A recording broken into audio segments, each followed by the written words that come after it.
recording. Thank you so much. So welcome everyone to the 2026 ARCA Virtual Learning Institute. Truly, we're really glad you're here. I'm Dr. Christine Saccobenni. I'm the current president of ARCA, and we've been really busy this year, have done a lot of great programming, and today is another example of that. Throughout the month of May, ARCA is hosting this series of wonderful presentations focused on disability-focused content and content to support rehabilitation counselors, students, and educators. I would like to take a moment to thank our speakers today, Dr. Saia and Dr. Vogel, for sharing their time and expertise with us. Our session is entitled, We Need a World We Can Operate In, What Counselors Need to Know About Societal Stigma and Depression Among Wheelchair Users. Just as a real quick point of information, for credit today, we ask you to sign in using the link that Vicky's putting in the chat, as well as you can put your name in the chat itself. We do ask that you keep your mics muted until you have a question. The presenters did say questions throughout are welcome. And again, just as a reminder, this is recorded and will be posted on the ARCA website as soon as humanly possible. And with that, let's go ahead and get started. Dr. Saia and Dr. Vogel, the floor is yours. Okay, thank you so much. Give me 1 second. Like a true academic, I have a lot of tabs open. So I gotta find my slides, but here they are. So hi everyone, I'm super excited to be joined by my wonderful colleague, Dr. Vogel, to talk about our topic on stigma among wheelchair users. So I thought it would be really important to share a little bit about how we both entered this conversation, because oftentimes there's a lot of disability-focused research that actually doesn't include disabled people from inception to publication. So I entered this conversation as a proud disabled woman, as a member of the disability community, as a qualitative researcher, and as a baby that did not come out of the womb with a disability culture book, but I did come out with a fire and passion to shake things up. I came out with a lot of low expectations placed on me by society before I even had a chance to do or be. And so I like to enter these kind of spaces to kind of shake that up. So whether you're here as a student, as a rehab counselor, as a counselor educator, I'm hoping that our topic can really just give you some application of things you can do today. And I'll pass it to my wonderful co-presenter, Dr. Vogel. Thank you, Dr. Saia. I'm so honored to be here. I am not a part of the rehabilitation counseling community, but I believe super strongly in interdisciplinary work. So thank you so much for having me. And that's partly how Toni and I came to be together, is through interdisciplinary work and through networking through a wonderful program, Arizona Lend. So I too enter this conversation as a disabled woman, which for me is something very personal to say, especially because it's not something that can be readily seen. You might never have any idea that I was in fact disabled and have been disabled in the past. I happen to have a disability that's transient and can come and go. And so I think that to bring that to this conversation is really important part of stigma. There's still stigma surrounding something that we can't even see. I also am a quantitative researcher, and which is another reason why I was so excited to join forces with Toni in this conversation and this publication, because we really brought those two pieces of methodology together in a really cool and interesting way for the publication. and as a mentor to student researchers. That is how this whole project actually began. I had a student come to me and say, I'm really interested in disability, and I would really like to be able to work on a project regarding stigma and depression. And when we were looking through the literature, we noticed there wasn't much on this topic. I really wanted to bring Toni into the conversation so that we could really include people in the disability community, especially people who have such a well-respected um, view of disability. And so that's how this all started from my student who came to us. And that's a really exciting thing to be able to take an undergrad student to publication and to a master's program and beyond. And so that was exciting for us. Yeah. I think the other thing too is that sometimes I think we always get these messages like about collaboration. And I think what's cool about this collaboration is that, I'm over at San Diego State University and Emily's at NAU, Northern Arizona University. And so we were even able to collaborate. That's what I love about technology and Zoom. And we have worked together for so long, and yet Emily and I have yet to meet in person. And so I think I just want to share that as don't be afraid to collaborate across discipline, across university. I think some of the best things happen from that. So real quickly, I wanted to talk a little bit about numbers. I know this audience may know this, but I think it's really important to think about that disability is the largest minoritized group in the United States, with as many as 1 in 4 adults or 61 million individuals reporting some type of disability. And we actually know that this number is higher because we know that there's stigma with reporting and also a lack of reporting around disability. We don't have a lot of avenues to get information on the disability experience. So we actually know that this number is higher. It's also higher now that we're in the post-pandemic era. A lot more people are entering the disability community as well. So this number is constantly on the rise. And it is the only minoritized group that intersects with every other culture and identity experience. So for this conversation, I really wanted to make a distinction between impairment and disability. And these are systemic ways in which we make meaning of the disability experience. So on the impairment side, we're talking about the injury, illness, congenital, or acquired condition that causes or likely to cause a loss of physiological or psychological functioning, right? So when I think of impairment, I'm thinking of the diagnosis. So for example, the traumatic brain injury, the cerebral palsy, the autism, the depression, the schizophrenia, any sort of diagnosis. And a lot of us often work with people, whether they identify or not, right? They often need a diagnosis to be served in the field, right? And while that's an important part of the disability discussion, I think it's really important for us to move towards thinking about disability as a social construct and looking at the loss of limitation or opportunities to fully participate in all aspects of life due to societal, physical, and environmental barriers. And oftentimes, we think about, I think, a lot of environmental barriers, things like ramps, things like interpreters, things like automatic doors. But I think what we don't spend enough time talking about is the attitudinal barriers that disabled people face on a daily basis, right?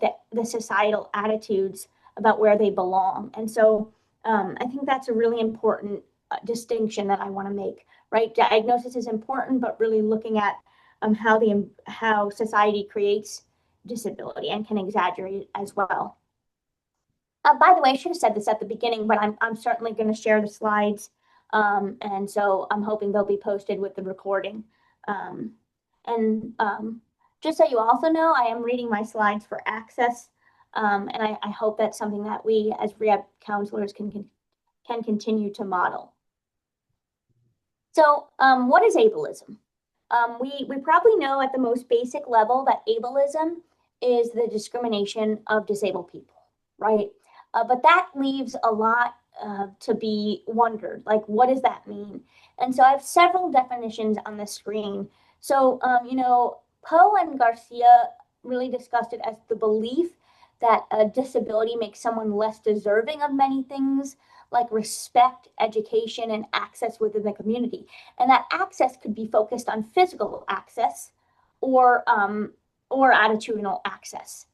The second definition is a definition that was built in community by Black and Brown folks. And again, it's a working definition. And it says a system that places values on people's bodies and minds based on societally constructed ideas of normality, intelligence, and excellence, desirability, and productivity. These constructed ideas are deeply rooted in anti-Blackness, eugenics, misogyny, colonialism, imperialism, and capitalism. This form of systemic oppression leads to people and society determining who is valuable and worthy based on a person's language, appearance, and their religion and/or their ability to satisfactorily reproduce, excel, and behave. And I don't know, right? That sounds like a lot of words, but what's really important to this definition, I think, is really it gets at that you can't address ableism in isolation. You have to address ableism as you're addressing other forms of systemic oppression. And the second part of this definition that I think is important is that it says you don't have to be disabled to experience ableism. And that really ties into the fact that ableism focuses on bodies dictating what is normal or worthy and what does not. So ableism is something that can be experienced by anyone with a body. So even if you don't identify as disabled or you don't have a diagnosis, if you are deemed by society as having a body that we view as disabled, you can also experience ableism.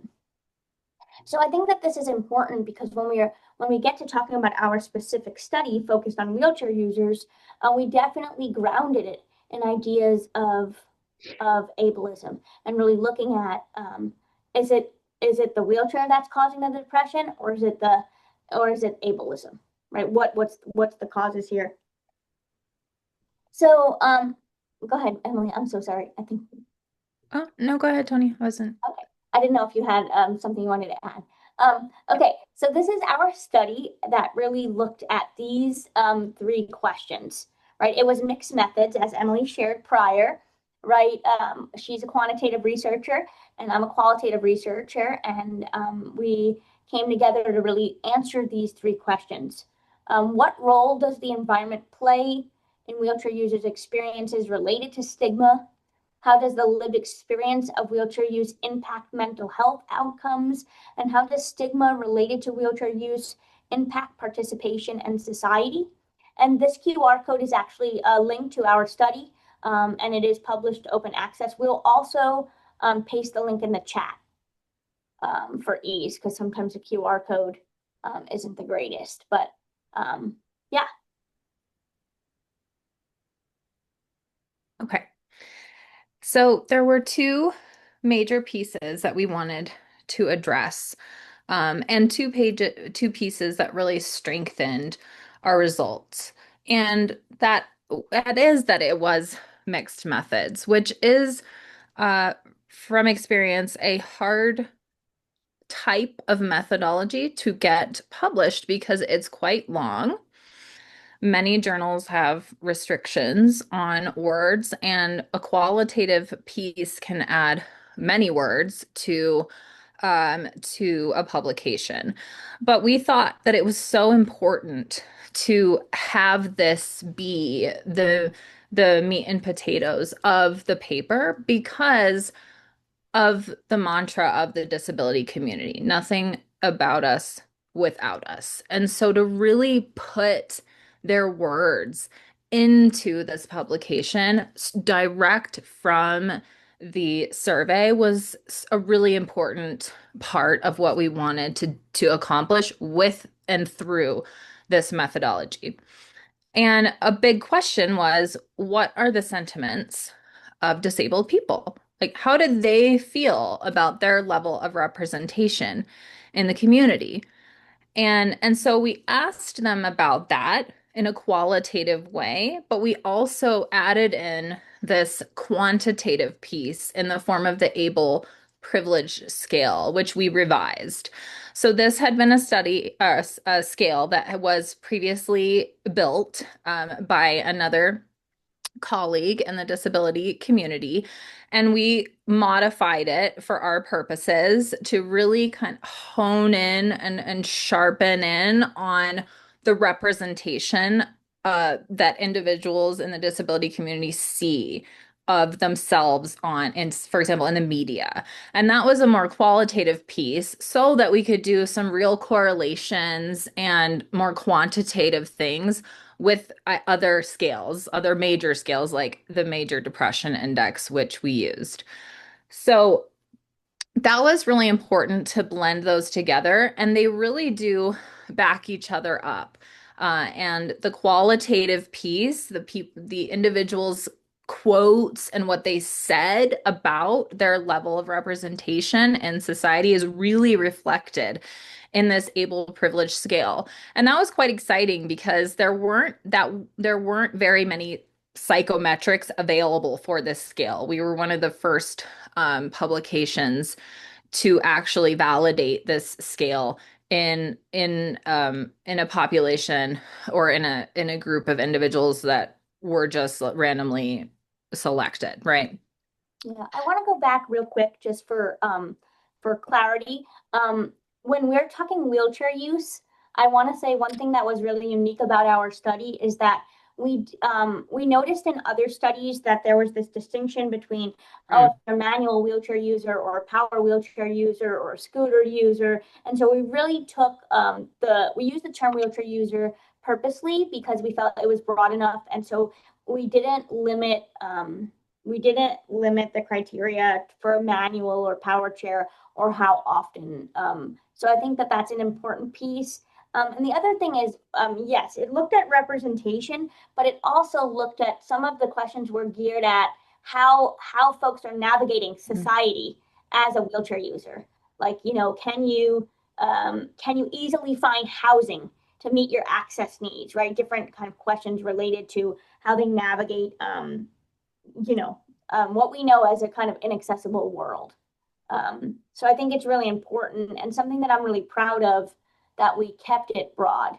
I think a lot of people wanted us to limit it and say, well, the experiences are different. But really, I think to use a broader term, helped us not reinforce the hierarchy that's often present in disability spaces. Like, oh no, it's worse or better for manual or power wheelchair users.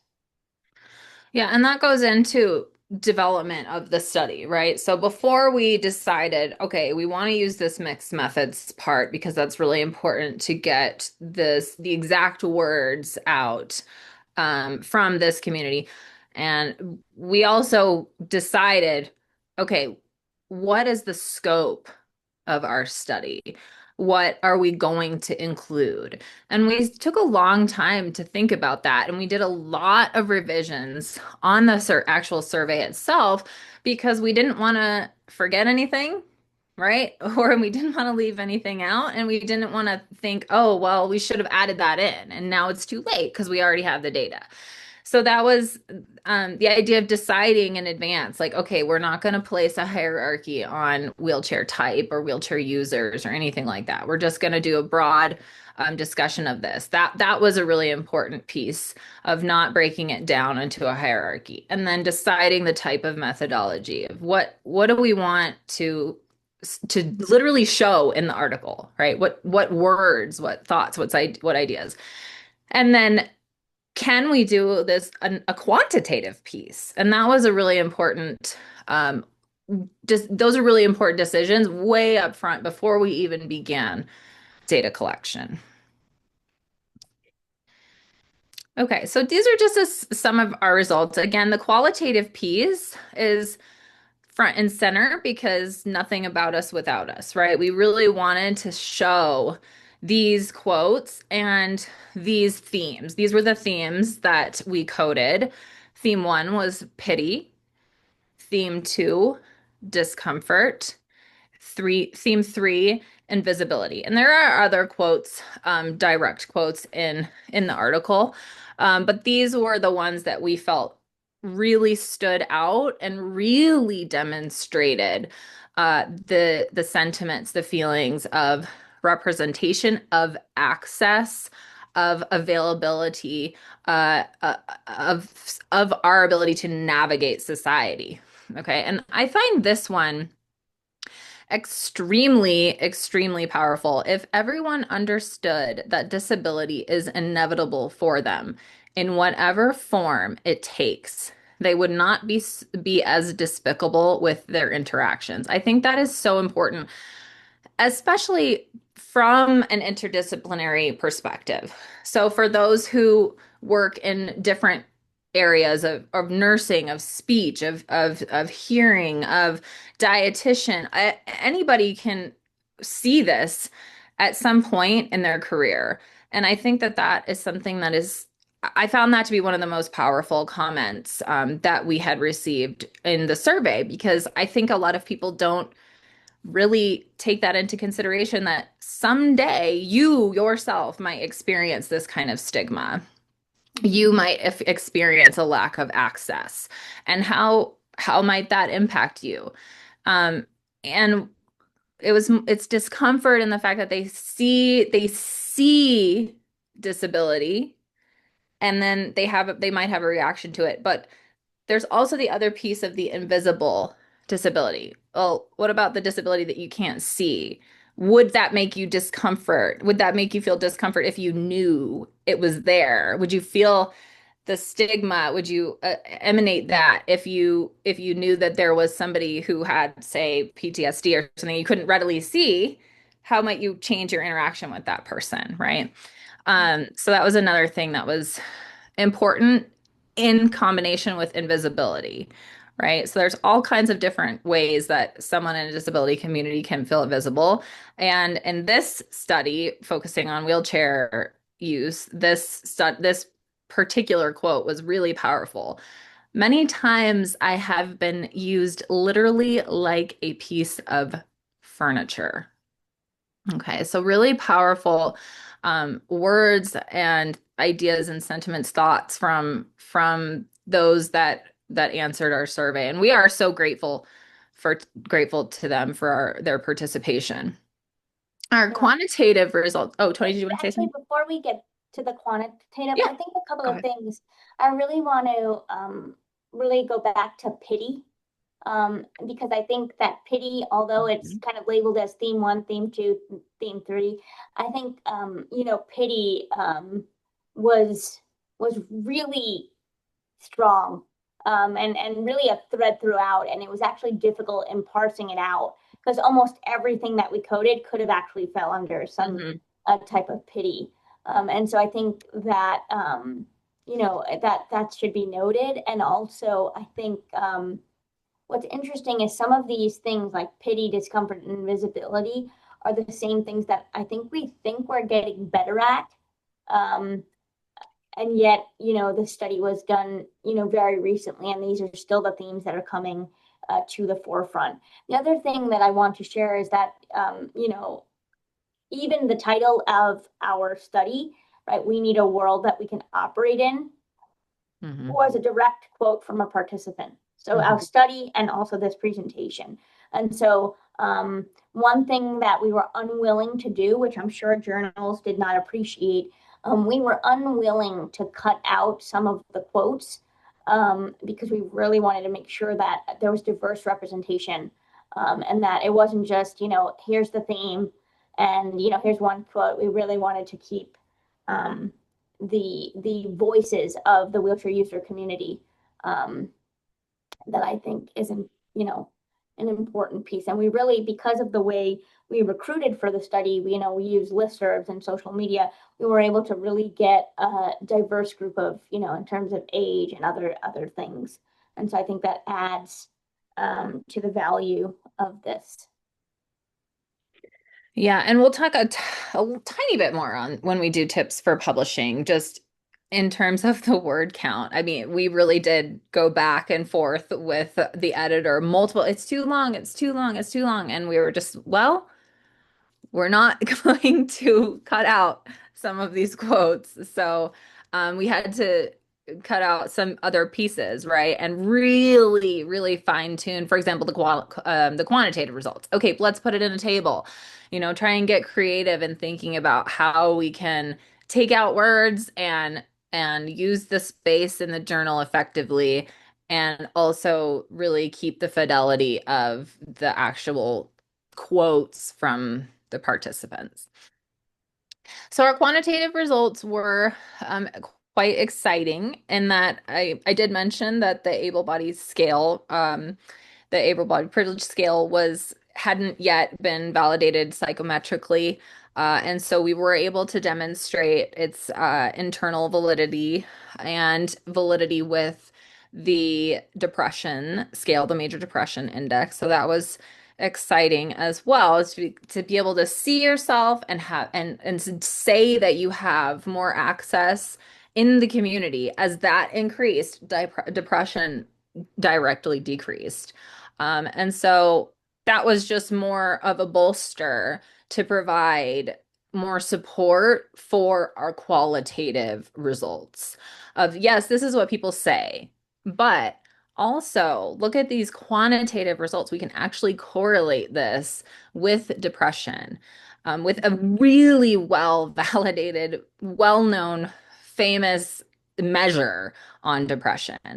And that, I think that just makes it that much stronger to be able to have both of those pieces. So I think that was really important. And it I also think that that's the strength of bringing together a team of you. This is your strength of qualitative work, which Toni is really excels in and is an excellent qualitative researcher. And I have a quantitative piece. And so we thought, okay, let's blend these together. And it created a really nice view of of the landscape of disability, stigma, access, and representation in society. Yeah, and it wasn't just that they seen themselves, but that they are like they could be in society. So it's representation in multiple ways. Yeah. It focused on like can they be represented in society, like literally. And I know, like Emily, I mean, we were very excited about these results, but then also, or not but, and also, I think it hurts a little bit when you do Yeah. research in the very community that you're a part of, and this is a little over 30 years post the ADA, Mm-hmm. which we know is the floor and not the ceiling, but it's supposed to guarantee a the minimum, at least physical access. I think, that's what's really interesting about the studies, that it really got at the attitudinal barriers. Right. But you would also imagine, right, if you don't have physical access, you're obviously going to have more attitudinal barriers because you can't physically access. Right. Yeah. So just to give everyone a small idea of things on the able privilege scale, it's things like I can be sure that my neighbors will be neutral to me or pleasant. Or I can turn on the TV or open the newspaper or look at a magazine and see people that look like me, of similar ability, that they're represented. Or I'm confident in my ability to have my voice heard in a group. And so those were the kinds of items on the scale that we wanted to see if they would correlate with that major depression index. Yeah. Great. So, if any of you know me, you know that I'm a big fan of takeaways. I've been to enough presentations where I feel like it's great ideas, but there's not enough. What can you do? So, I think one of the major takeaways is just recognizing in your work, right? So if you're working with disabled people in any capacity, or just a reminder that disabled people are everywhere in society. They're in your grocery stores. So even if you don't work directly with disabled people, they're everywhere. So I think obviously this study was specific on wheelchair users, but remembering that wheelchair users and disabled people are the experts on their own experiences. And so it was really cool for this process, even from inception. We were real clear that we wanted to make sure that this study would also support the community. And it's not that we're just researching this community. We're looking for solutions within the community. right? Counselors must increase, and these are some of the takeaways even from our, study. Counselors must increase the recruitment efforts and expand services in community to address psychological support needs of wheelchair users because of that lack of, I think the focus was attitudinal barriers, but physical access and other forms of barriers, of course, came up. And there needs to be that support of, it's not that they're depressed because they are wheelchair users, because they're experiencing stigma related to their experience. And so we need a more peer-to-peer model of support, right? So if you're a counselor, what can you do to connect your clients, students with other people that have similar experiences? And peer-to-peer support works in other communities. We see this being really useful in the recovery community, right? A peer-to-peer model. So, and also remembering, I think, even though there's stigma around the disability experience and wheelchair use, for many, a wheelchair is a positive mobility aid that makes the world easier to navigate. And I think people were really clear about their quotes. They weren't upset with their wheelchair. They were upset with how they were being perceived in society, right? So like the quote, if we go back, right, the person is really mad that people are using their wheelchair as, just something to throw things on. They're not mad at the wheelchair and they're not mad at themselves, right? Counselors also must take part in reducing barriers so that wheelchair users can thrive. And I think that this is important because I think as counselors, in a lot of codes of ethics, right, we hear about we need to advocate, we need to, support disabled people in reducing barriers, right? And I think, again, a lot of our first go-to is that physical access, but how do we reduce barriers for disabled people that are experiencing attitudinal barriers, right? So maybe, for example, they were able to get the job, they got the job, it's physically accessible, but now, people that they work with are making constant comments about, their experience, right? Or they don't see anybody else that looks like them at their place of work, right? So we have to be a part of that. Or thinking about where can we send disabled people so that they, even if they can't find representation in their place of work, can we connect them to a community organization? I think that's the work of counselors, right? How can we connect them to a mentor? If we don't have access to that, how can we give them access to, documentaries or memoirs or other ways so that they can, because I think, like other communities, the best way to get advice or to navigate it is to hear from other people that are going through it in some capacity. If you're a parent, you often like to hear other ideas from other parents. You probably don't want to get all of your ideas from your friend that has never had a kid, right? It doesn't mean that they don't have any knowledge to share. It's just not the same experience, right? And so I think we really are proud of the research with the community. Again, not just, I think, especially in our field, I think we love to use nothing about us without us, kind of as like a phrase that sounds good and the meaning has a lot of great intent, but what does it really look like? And even during publication. And so, even all the authors on the study identify as disabled and so many different ways to make sure that we have done that. So one of the other things that we promised in this study, in this presentation, is really tips on publishing, because I think I speak for the both of us. This was a journey for Emily and I. And Christine, I can't tell if people in the chat are asking questions. I don't want to click on it, but feel free to interrupt me at any point. But We do have a question. Perfect. Thank if you, you Christine. like.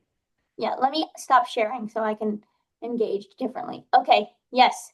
All Question. right. So Cindy asks, you said you didn't level wheelchair users. I'm wondering if those in the research were single disability wheelchair users or were dual or multiple disability in it also. How did you screen out wheelchair use for the study? Were all where will this be shared or published so counselors as well as wheelchair users can use it to understand those clients are not alone? Yeah, Great question. I Thank want you. to, this is a great question.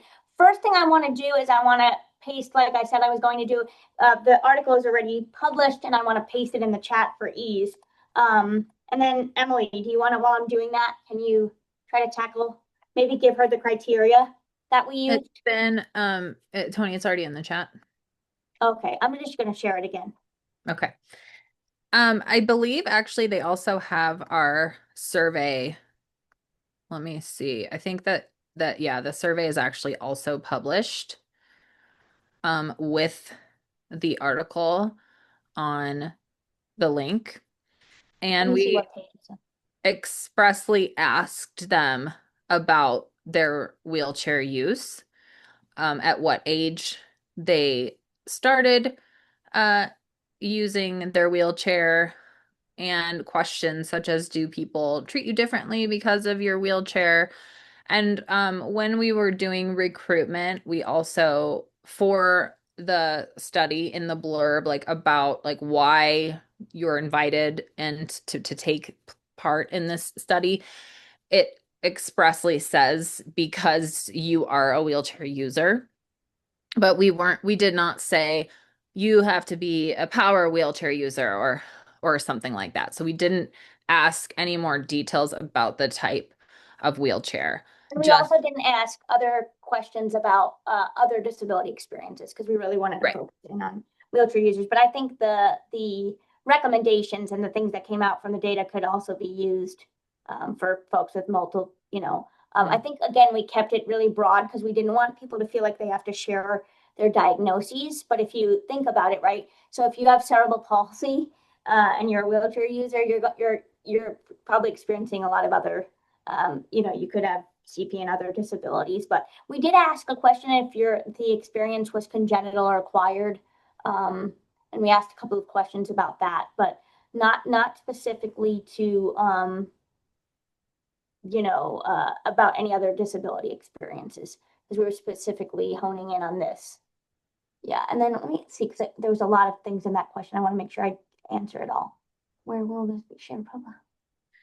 We did also have some controls. So we controlled, for example, for like social support, because that's a big one in depression, for example.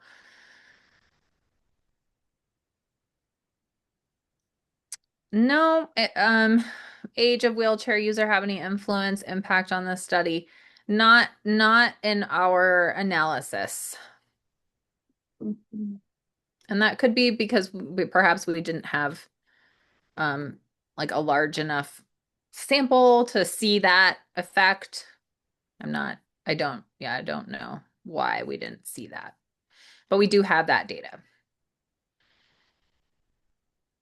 Yeah, can you remind me, Emily, what was the mean age of our group? 43. Mm-hmm. So it says acquired was N of 32 and congenital was N of 28. So it's pretty even split in our group for those who had acquired the disability and for those who were born with the disability. Okay, great. Yeah. I hope everyone checks it out, but I'm going to go back to, oh, I went to the wrong slide, but hold on, I'll get there. Thank you for those questions. Yeah, thank you for those questions. And Continue to Cindy, ask let them. us know if you feel we didn't answer it fully and we can, because it was, like you said, a big question. Yeah, so I think, again, so tips on publishing. I think the reason I put this slide together is I think, or that we thought, is that when we wish that people gave us some of this advice when we were in school, or just, I feel like sometimes people think that once you graduate, like you know everything about publishing, but there's a lot of unknowns about publishing. Also in the field of rehabilitation counseling, I'm going to speak for my field. I think there's like a couple of avenues that are very specific to rehab, but we felt, we wanted to look a little broader. But I think it's really important for folks to find a journal match. And that's why I brought up, like, I think sometimes people just think, okay, these are the 4 rehab journals. And so they don't always look for the match. And in terms of topic, methodology for sure, because actually a lot of journals have so many limits for mixed methods. But yet we're always being told that mixed methods is like a great approach, but yet we don't have a lot of avenues to publish it. Length and audience, right? I think, if you already have, you want to look at what is the journal like looking for.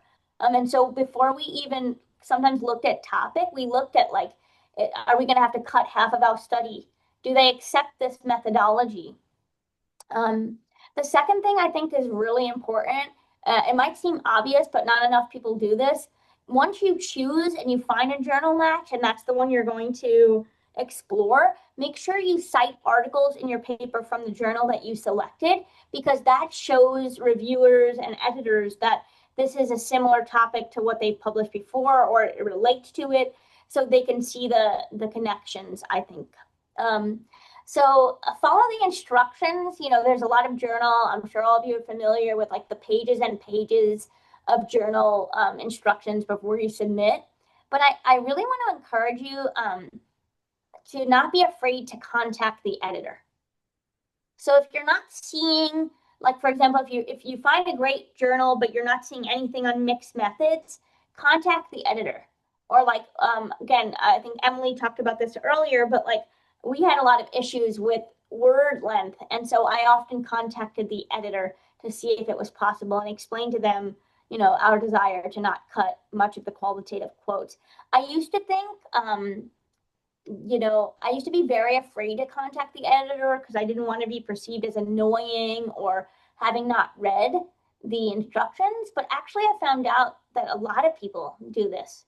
So if you have a question or you're trying to figure out if it fits, I would really encourage you to contact the editor. I don't think there's anything wrong with that. Consider the readability and reach, right? And so for us, it was really important when finding a match for our topic, we wanted to publish in open access. We wanted to publish in open access because it would feel a bit ridiculous to publish something about this topic and then, have it be locked up in some kind of academic tower. It doesn't fit with the grounding of our study at all. Open access, I think, I think we have to move away from the predatory nature that once was viewed. I think a lot of times people would view open access as, you paid for it, it's not peer reviewed, all these other predatory things. But open access, I think, is a form of accessibility. It needs to become more affordable because it is very difficult. And so definitely check your open access prices before you commit to it because it's very expensive. I see something in the chat. Says they agree. I agree. They agree. I don't know what you agree to, but thanks for that.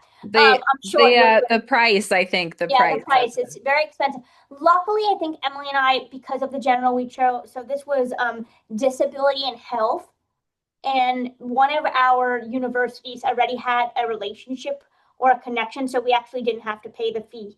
And so look into that. But that's another benefit of cross collaboration, because sometimes, each of you might have different professional development funds, and you may want to, make the decision to be open access. I think it's something to not forget.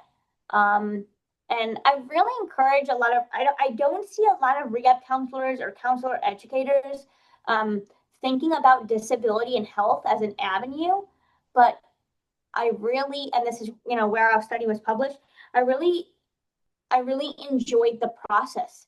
And I really liked being in a journal that had a little bit of a broader reach. But again, that's what you want to decide in terms of your match. Sometimes if you're writing something that's very laser focused to rehab counseling, you might want to go, to the first place that rehab counselors would go to read research, but that's the benefit of having open access.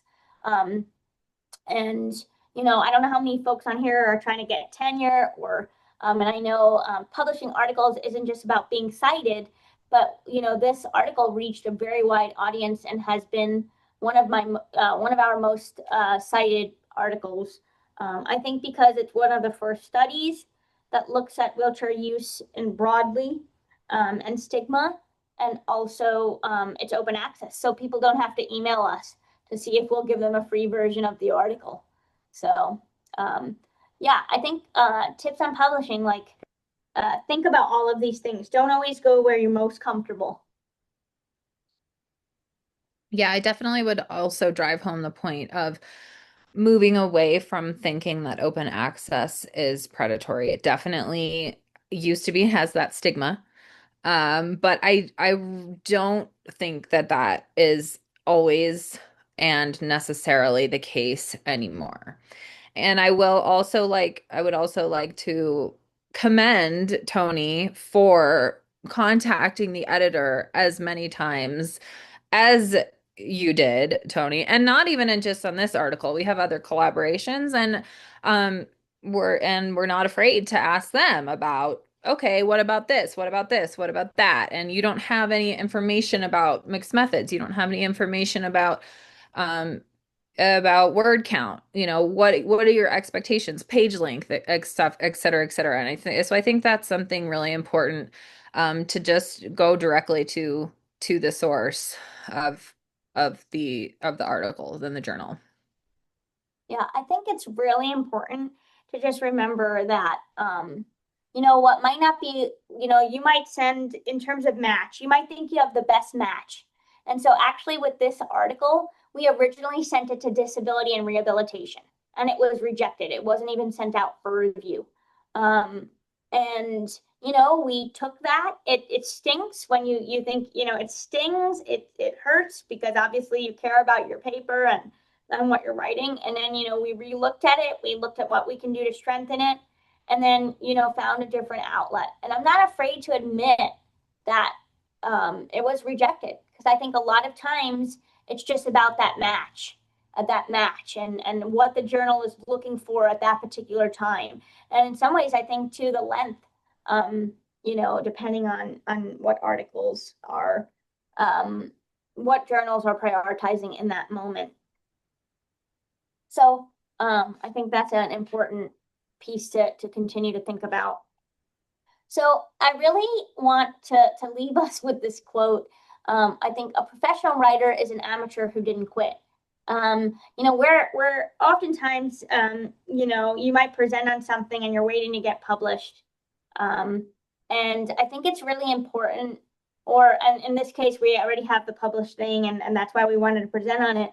But I really want to talk about that. It's a journey. And it was a long journey. Mhm. Even once we found disability and health. We went through many edits. We were very frustrated at different points, figuring out how to do it. And so I just, I think that could be, especially if you're newer to the field, or even, you're just used to, publishing in one type of arena. Like this is really a journey. And I think one of the benefits of the journey was kind of doing it together. And we also had a student author on the paper, because, again, as Emily shared in the beginning, this was kind of her idea, and then, we came together. And so, like, you can't quit. You have to be persistent. I'm not afraid. As a wheelchair user, I'm not a big fan of the phrase, it's a marathon, not a sprint. No, I'm just kidding. But really, in terms of publication, it really is a marathon. And when you go through the reviews might take a long time. And then, things I had to get used to as somebody that often publishes in rehab journals. When I went to a broader audience, I had to describe things differently, right? And so, for example, one choice we made was to stick with the language of our participants and use, words like disabled people to signify, right, identity, and a shift towards really understanding the difference between impairment and disability. And a broader audience, I had to make a claim.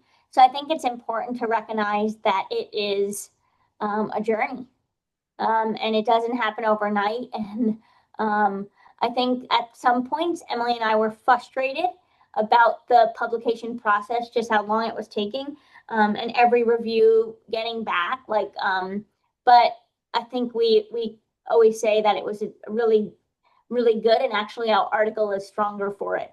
Anything else you want to add about that, the journey? Yeah, I would ask you, what do you think, thinking back on our article, is the big take home that you gathered from all of our qualitative pieces and all of our participation input about what they thought about their stigma and depression? I mean, I just think that, they're still experiencing attitudinal barriers. I mean, that's what they kept coming back to. But I think that's why we were so in the publication process, we weren't willing to cut their experiences. I see some red notifications from the chat, so we'll open it up for any questions or comments at this time. How might this process be considered a point of disability advocacy? Like, Christine, are you talking about the process, like in terms of like publishing? Yeah, thanks, Toni. So I was captured by and appreciate that this was all disability forward from the inception through the Mhm. publication process. And you mentioned some things that kind of point to advocacy, you calling out, calling and communicating with the publisher. And it's not necessarily an overt kind of advocacy, but almost seems like a disability advocacy to get information out there that's not deficit based or medical based, but really disability forward. Yeah, I think that's a great point. So one thing I want to share, right? So disability and health, right? It's a great journal, but a lot of other topics that they publish are very medicalized views on disability. So when I'm coming in here and I'm citing ableism and I'm citing, wheelchair use as a form of freedom, I don't think it always hit with the reviewers, Mm. right? And so we had to be really tactful in our response to reviewers, to make sure that we weren't, yes, I love the review process. I'm not against it. However, sometimes the reviewer doesn't have all the context. And so, you know, uh, I think that was a point of advocacy, even in the review process of like, okay, what are we willing to edit? And then what changes, the goals of our study or like the foundation of our study. And so, and there were some things that we were willing to do and some things that, we weren't. Even some comments that seem outdated. I think, there was a question about why are we, why are we using the term wheelchair users instead of wheelchair bound? And at first glance, I'm immediately agitated. I'm like, doesn't this person know that we moved past that? And yeah, I had a moment of agitation.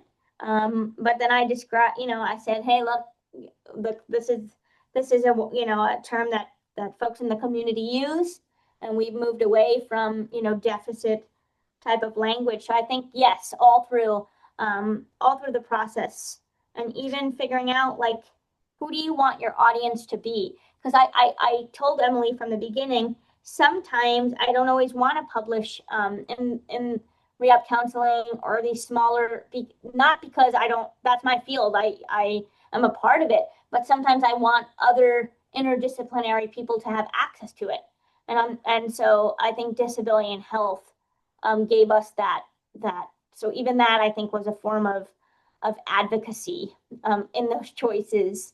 And I think, as all of you know who have published, there's some give and take in the review, but then, you don't want to lose the purpose of your article because you're watering down, the value. There were some people that were like, you don't need to share all these quotes, Mm-hmm. and so, and I just wasn't willing to do that. And it's so interesting that the article itself was about stigma because it was almost like we were publishing in a journal that still had those stigmas, and the reviewers still might have had those stigmas like wheelchair bound um, or just limiting accessibility even in terms of okay, your article's accepted here, you have 24 hours to get it to print and look at it and go through this very fine detail about all the revisions that we're going to do in the print preview. And Toni was like, no, I need a I little don't bit more time. accept that. I need more time. And so it is it is really interesting to publish in a place that still also uses like sort of a pathological view of disability too, which is yet another stigma. So it's purposeful in many different ways, and trying to find a place for your journal or for your article to show those stigmas still exist. Yeah. So there's another question in the chat. You may have answered this, but how important is it for the average rehab counselor to consider writing up articles on what they are learning or about their expertise? I mean, I think if you have the opportunity, I think of course right now we were talking about peer-reviewed publishing, but one of the things I love to do is write up stuff in a variety of ways. So you may not write um, um, you may not, want to write a peer-reviewed article, but there's so many opportunities to write, different types of articles, like a lot of, like a blog post or a shorter article or like a counseling today article. You don't always have to, I wouldn't, if you have experiences that you think are are making you a better rehab counselor or you have these tips and tricks, I think you just have to find the avenue that you want to share it in. And I don't actually think Definitely. anybody that knows me knows that I actually don't think that that's always a peer reviewed article. This, I think, lent itself to that because of the data that we collected. But I think experiences are valid, and I think it's important to just find a way to get it out there, especially in Absolutely. terms of disability. I think there's so much misinformation out there that if you're having good strategies, um, and you have things, yeah, to certainly get them out there. It doesn't always have to be, you know, it could be a presentation like this, or it could Mhm. be, that you write up, some strategies to share. I think certainly, um, you know, so like one of the things I've done for ARCA in the past, a group of us, came up with some guidelines for making conferences more accessible. We did not put that in a peer reviewed journal. We just have it as a linked document. So I think that there's certainly a way to share information beyond just publishing in peer reviewed spaces. Um, Then you're Dawson, not just the average rehab counselor, then you are the expert. no. Yeah. You make yourself the expert I in think just your knowing your audience of where you're yeah. going to go is important, right? Mhm. In your own blog or your own comments to, in this case, Tony, your conferences. So, yeah. So, and yeah, Dawson says in the chat, sounds like you may have enlightened the publisher. I think I'm not just talking about, I want to be clear, I'm not just talking about the publisher of disability and health, because that would be unfair.